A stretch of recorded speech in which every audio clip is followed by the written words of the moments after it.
सो दोस्तों welcome to money stocks. तो इस वीडियो के अंदर हम लोग बात करने वाले हैं मल्टीपल स्टॉक्स के बारे में। तो चलिए सबसे पहले हम लोग डिस्कस करेंगे जियो फाइनेंशियल सर्विसेज के बारे में। जियो फाइनेंशियल्स का अगर आप आज के दिन परफॉर्मेंस दोस्तों देखोगे तो ऑलमोस्ट हमें 15% तक की तेजी नजर आ चुकी है एंड 293 रुपीज की क्लोजिंग नजर आ चुकी है।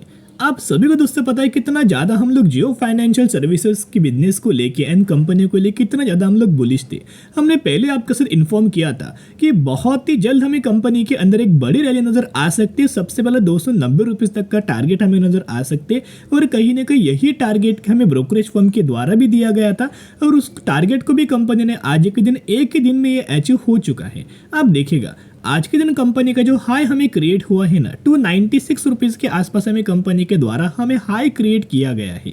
तो आप समझ सकते हो कि कंपनी के अंदर क्यों हमें तेजी आए हैं। पहले मल्टीपल रीजंस मैंने आपके साथ शेयर किया था, तो कहीं ना कहीं वो सभी रीजंस का ही इम्पैक्ट हमें जियो फाइनेंशियल सर्विसेज के अंदर नजर आए हैं और आज के दिन एक बहुत बड़ा अपडेट आया है जिस अपडेट्स के द्वारा एक बड़ी रैली हमें जियो फाइनेंशियल सर्विसेज के अंदर नजर आ रही है। तो चलिए एक एक करके अपडेट्स के बारे में हम लोग कवर अप कर लेते हैं। पिछले 5 सालों का अगर आप जियो फाइनेंशियल सर्विसेज का परफॉर्मेंस देखोगे, यानी कि अभी इस साल कंपनी स्टॉक मार्केट के अंदर आया हुआ है, राइट। अगर आप इनका जिस प्राइस रेंज के आसपास हमने खरीदारी किया था ना, जिस प्राइस रेंज के हिसाब से हमने खरीदारी किया था, लेवल्स था 232 रुपीज़ का। आप सभी को याद होगा, जो लोग इस चैनल को डेली फॉलो करते हैं उन सभी लोगों को पता होगा कि रिसेंटली कौन से लेवल पर हमने खरीदारी किया था एंड क्यों खरीदारी किया था, राइट। इस वीडियोस के अंदर वो भी हम लोग डिस्कस करेंगे, लेकिन हमने 232 रुपीज़ के आसपास खरीदारी किया था एंड वहाँ से अभी तक अगर आप कंपेयर करेंगे तो 30% तक का रिटर्न हमें करंटली जियो फाइनेंशियल सर्विसेज के अंदर हमें मिल रहा है। अभी दोस्तों एक पॉइंट नोट करना,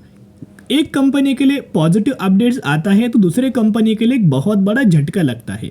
तो अगर आप पेटीएम का परफॉर्मेंस देखोगे तो पेटीएम के अंदर 10% तक का लोअर सर्किट लगा, यानी कि एक बहुत बड़ा झटका हमें पेटीएम को लगा है।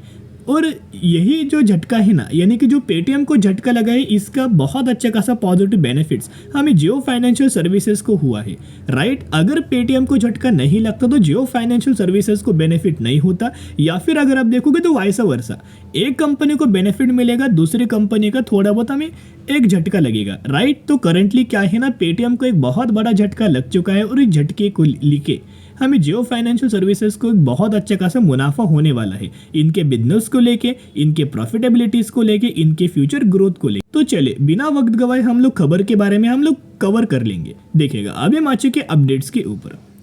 तो यहाँ अगर आप नोट करेंगे तो ये अपडेट्स है ना हमें सोर्सेज के द्वारा दोस्तों दिया गया है। ये अपडेट्स हमें सोर्सेज के द्वारा दिया गया है और पास्ट का अगर आप सोर्स जब भी अपडेट्स देता है ना, उसका एक्यूरेसी हमें 80 से लेके 85% तक का एक्यूरेसी होता है कि आने वाले फ्यूचर में सच हो सकता है, राइट। तो खबर आप देख सकते हो।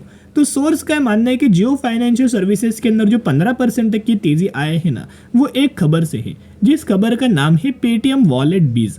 तो पेटीएम वॉलेट बीज की ये खबर आया है कि पेटीएम क्या करने वाला है, पेटीएम वॉलेट को बेचने वाला है। और ये किसको बेचेगा, ये बेचने वाला है जियो फाइनेंशियल सर्विसेज को।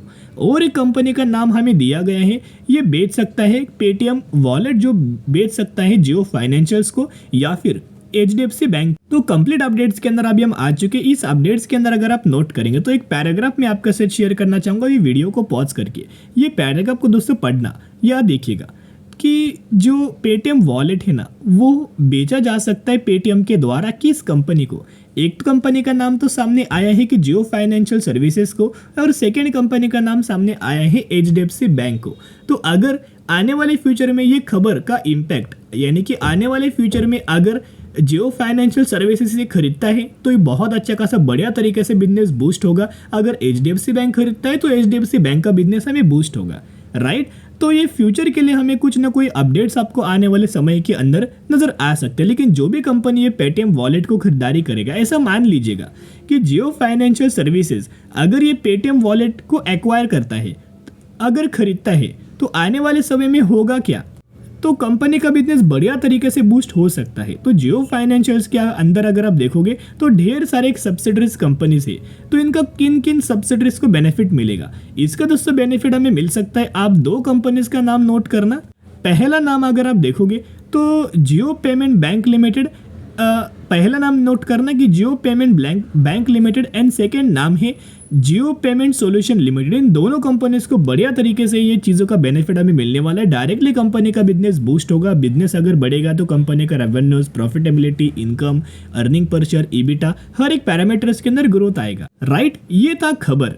लेकिन दोस्तों खबर आने से पहले हमने आपके साथ शेयर किया था कि एक बड़ी रैली हमें कंपनी के अंदर एक्सपेक्टेड थी और क्या देख के हमने निवेश किया था। जो लोगों को डेली, जो लोग चैनल को फॉलो करते, वीडियोस देखते हैं, उन लोगों को पता है कि कौन से लेवल्स के आसपास हमने खरीदारी किया था और क्यों किया था। उसके पीछे का रीजन एक ही है, जो मूविंग एवरेज वाला जो हमारा टेक्निक है, जो मूविंग एवरेज वाला जो स्ट्रेटेजी है, वो बहुत ही गजब का है, जिसको ट्रेड करके हमने ट्राइडेंट के अंदर खरीदारी किया था और बहुत सारे कंपनीज के अंदर खरीदारी किया था, जैसे कि IRCTC कंपनी है, टाटा मोटर्स कंपनी है, टाटा पावर कंपनी है, या फिर अगर आप देखोगे तो और बहुत सारी कंपनीज हमें नजर आ रहा है। तो देखिएगा, जो येलो लाइन इंडिकेट्स क्या करता है 50 डेज का मूविंग एवरेज, राइट। जो ग्रे लाइन इंडिकेट्स क्या करता है 200 डेज का मूविंग एवरेज। तो जब भी कंपनी दोनों मूविंग एवरेज को क्रॉस करके बाद में फिर मूविंग एवरेज के आसपास आता है ना, वही एज अ सपोर्ट एक्ट करता है, राइट। अभी अगर आप देखोगे तो जैसे कंपनी ने मूविंग एवरेज को क्रॉस किया, सपोर्ट लिया, फिर कंपनी के अंदर बढ़िया तरीके से तेजी आया, फिर मूविंग एवरेज के आसपास आया, सपोर्ट लिया, बढ़िया तरीके से तेजी आया, एंड थर्ड बार भी कंपनी मूविंग एवरेज के आसपास आया था और बढ़िया तरीके से तेजी हमें शो किया। लेकिन सेकेंड बार में हमने खरीदारी किया था इस कंपनी को लेके। अगर आप देखोगे जैसे कंपनी 232 रुपीज़ के लेवल्स के आसपास आया था, सपोर्ट लेते हुए नजर आया था, इसी लेवल्स के आसपास हमने जियो फाइनेंशियल सर्विसेज के अंदर खरीदारी किया था। आप सभी लोगों को पता है। और अगर आप ये ऑब्जर्व करेंगे तो जो कंपनी लगातार जो सपोर्ट ले रहा है ना, उसका लेवल लगातार जो सपोर्ट लेता है उसका लेवल हमें अप ट्रेंडिंग मात्रा में मूव होते हुए नजर आए हैं। साइलेंटली कंपनी का जो शेयर प्राइस है ना, वो अच्छा खासा प्राइस एक्शन क्रिएट करके मूविंग एवरेज को सपोर्ट लेते हमें आगे वो बढ़ रहा था। इसी की वजह से हमने निवेश किया था और अभी आप देख सकते हो कितना शानदार तरीके से बेनिफिट हमें जियो फाइनेंशियल्स के अंदर मिल रहा है। कम समय के अंदर कंपनी के द्वारा 30% तक का रिटर्न हमको मिल चुका है। और इनका जनरल वाला टेक्निकल चार्ट भी अगर आप कंपेयर करेंगे तो नीचे से लगातार एक ट्रेड लाइन आया था, राइट। ये भी हमने आपके साथ एक्सप्लेन किया था। ऊपर से भी एक ट्रेड लाइन था, नीचे से लगातार कंपनी सपोर्ट ले रहा था, ऊपर से कंपनी लगातार रेजिस्टेंस ले रहा था।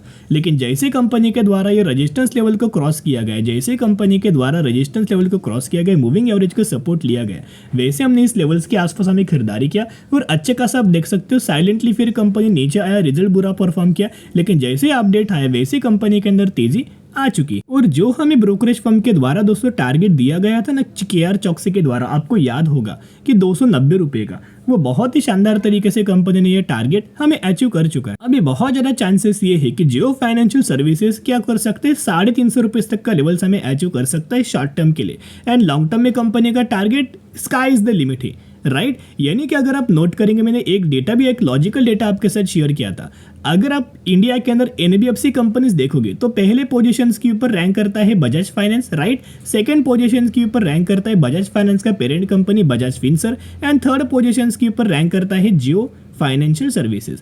बजाज फाइनेंस भी 4 डिजिट के अंदर ट्रेड कर रहा है 6,600 रुपए के आसपास। बजाज फिनसर भी 1718 रुपीज के आसपास ट्रेड कर रहा है, यानी कि 4 डिजिट पर है। और जियो फाइनेंशियल सिर्फ और सिर्फ 3 डिजिट पर ही ट्रेड कर रहा है। तो आप समझ सकते हो कि आने वाले फ्यूचर में कंपनी 4 डिजिट्स के अंदर प्राइस जा सकता है। तो जैसे जैसे कंपनी के अंदर गिरावट नजर आए वैसे वैसे खरीदारी करके लॉन्ग टर्म के लिए निवेश करना। चलिए अभी हम बात करने वाले हैं अगली कंपनी के बारे में, जिसका नाम है संवर्धन मदरसन इंटरनेशनल। हम लोग बात करेंगे मदरसन सुमी के बारे में। 170 रुपए की क्लोजिंग नजर आया और 1% की तेजी हमें मदरसन सुमी के अंदर नजर आ चुकी। तो आप सभी को याद होगा कि बहुत ही जल्द कंपनी का रिजल्ट आने वाला है। और डेट अगर आप नोट करेंगे तो जो मदरसन सुमी का रिजल्ट आने वाला है ना, वो 12 फेब को आने वाला है। तो जरूर चैनल को सब्सक्राइब करके रख सकता है कि जब भी मुझे कंपनी का Q3 का रिजल्ट नजर आएगा ना, 101% मैं आपके साथ शेयर कर दूंगा। लेकिन कैसा में मदरसन सुमी का रिजल्ट आ सकता है, उसके ऊपर एक लॉजिकल डेटा मैं आपके साथ प्रेजेंट करूंगा। अभी दोस्तों नोट करना, आपने करंटली देखा होगा कि मदरसन सुमी का बिजनेस क्या है, कि ये ऑटो एसेसरीज को क्या करता है, मैन्युफैक्चरिंग करता है। ऑटो कंपोनेंट्स को कंपनी क्या करता है, एक मैन्युफैक्चरिंग करता है, जिसके द्वारा अगर इनके जो व्हीकल्स है, यानी कि जो ऑटो सेक्टर के कंपनीज का रिजल्ट अगर बढ़िया आएगा ना, तो आप समझ सकते हो कि इसका बेनिफिट हमें मदरसन सुमी को भी होगा और जिस वजह से मदरसन सुमी का भी रिजल्ट बहुत ही शानदार तरीके से आएगा, राइट। और अगर आप टाटा मोटर्स का रिजल्ट ऑब्जर्व करेंगे तो हमने क्या डिस्कस किया था, अगर टाटा मोटर्स के द्वारा बढ़िया तरीके से परफॉर्म किया गया ना तो एक्स्ट्रा ऑर्डिनरी तरीके से हमें इस कंपनी के अंदर भी आपको परफॉर्मेंस नजर आ सके, क्योंकि जो ऑटो सेक्टर है ना वो बहुत ही शानदार तरीके से परफॉर्म कर रहा है। और 90% से ज़्यादा जो ऑटो सेक्टर की कंपनीज है ना वो क्या करता है, मदरसन सुमी से स्पेयर पार्ट्स मैन्युफैक्चरिंग करके लेता है। तो इनके क्लाइंट्स कौन है, कौन कौन से कंपनीज इनसे कंपोनेंट्स मैन्युफैक्चरिंग करके लेता है, उसके ऊपर थोड़ा बहुत मैं आपके साथ डेटा शेयर करना चाहूँगा। आप देख सकते हो वोल्क्सवैगन है ना वो क्या करता है, 47% तक का रेवेन्यूज हमें मदरसन सुमी वोल्क्सवैगन से जनरेट करता है। फिर होंडाई भी है, Maruti Suzuki, BMW, Renault Nissan, Ford, Mercedes Benz, GM, Tata motors, Kia, Volvo, Mahindra and Mahindra, Toyota and others. यानी कि बहुत सारे कंपनीज है ना, जो बड़े बड़े कंपनीज है, ब्रांड वाले कंपनीज है, लग्जरियस वाले कंपनीज है, वो हर एक कंपनीज क्या करता है, मदरसन सुमी से दोस्तों स्पेयर पार्ट्स लेता है। तो कहीं ना कहीं वोल्क्सवैगन को बेनिफिट मिलेगा, होंडाई को बेनिफिट मिलेगा, अगर मदरसन इनका जो मारुति सुजुकी है उसको बेनिफिट मिलेगा, टाटा मोटर्स को बेनिफिट मिलेगा, टोयोटा को मिलेगा, महिंद्रा एंड महिंद्रा को मिलेगा। अगर ये हर एक कंपनी अगर रिजल्ट अच्छा परफॉर्म करेगा तो मदरसन सुमी के अंदर भी बहुत ही शानदार तरीके से रिजल्ट नजर आ जाएगा। आप समझ सकते हैं इस वजह से बहुत ज़्यादा चांसेस ये है कि इस क्वार्टर के अंदर, क्वार्टर 3 रिजल्ट्स के अंदर हमें मदरसन सुमी के अंदर बहुत ही शानदार तरीके से रिजल्ट हमें प्रेजेंट किया जा सकता है। एज वेल एज अगर आप इनका टारगेट को ऑब्जर्व करेंगे तो हमें ब्रोकरेज फर्म के द्वारा टारगेट दिया गया है मदरसन सुमी के अंदर। इनका मानना है कि मिनिमम जो टारगेट दिया था ना फाइनेंशियल ईयर 2024 के लिए वो 115 रुपये के आसपास था, एंड मैक्सिमम का टारगेट दिया है फाइनेंशियल ईयर 2024 के लिए 232 रुपये के आसपास। तो बहुत ज़्यादा चांसेस है कि बड़ी रैली हमें मदरसन सुमी के अंदर दिख सकता है और बढ़िया तरीके से परफॉर्म हमें कंपनी रिजल्ट्स के अंदर कर सकती है, राइट। तो जैसे जैसे कंपनी गिरावट के अंदर मिले वैसे वैसे खरीदारी करना, क्योंकि लगातार दोस्तों म्यूचुअल फंड्स कंपनीज के अंदर खरीदारी कर रहे हैं। चलिए अभी हम बात करने वाले हैं अगली कंपनी जिसका नाम है इंटेलिवेट कैपिटल वेंचर्स लिमिटेड। 140 रुपये के आसपास ट्रेड कर रहा है और मैक्सिमम के अंदर 1750% तक का रिटर्न बना के दे चुका है। यही वो कंपनी है रिसेंटली 2:1 रेशियो का बोनस का अनाउंसमेंट किया, जिसके अंदर एक के बदले 2 शेयर आपको मिलने वाले हैं। तो जरूर कंपनी के बारे में स्टडी एनालिसिस कर सकते हो। तो चलो दोस्तों आज के लिए इतना ही। अगर आपको ये वीडियो पसंद आए तो जरूर वीडियो को लाइक और चैनल को सब्सक्राइब कर सकते हो। फिर मिलेंगे, बाय।